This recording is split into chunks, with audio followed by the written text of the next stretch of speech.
तो hello everyone, मेरी आज की जो पोइट्री है वो उन तमाम लड़कों के लिए है जिन्होंने अपने घर की जिम्मेदारियां बहुत जल्दी ही अपने कंधों पर उठा ली। इस पोइट्री में मैं कोई कंपैरिजन नहीं कर रहा हूँ लड़का लड़की, लेकिन मैं लड़कों की तरफ से ज़रूर बोलना चाह रहा हूँ।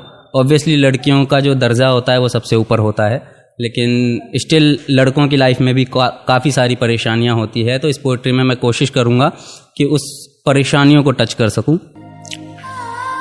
कि बेटियां नसीब से तो बेटे दुआओं के बाद आते हैं, अजी हम लड़के हैं जनाब, हम कुछ जिम्मेदारियों के साथ आते हैं। आधी उम्र जिम्मेदारियां समझने में गुजर जाती है तो आधी उसे निभाने में, पूरा बचपन किताबों में गुजरता है तो जवानी कमाने में।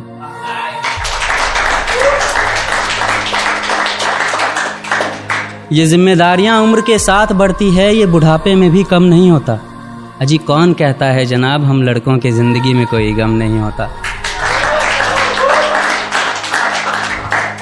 कभी बेटा बनकर तो कभी बाप का फ़र्ज़ निभाना पड़ता है, कभी खाने के लिए नखरे होते हैं तो कभी खाली पेट भी चलाना पड़ता है, कभी माँ की गोद में सोते हैं तो कभी जिम्मेदारियों की बोझ में, कभी नौकरी की तलाश में रहते हैं तो कभी सुकून की खोज में।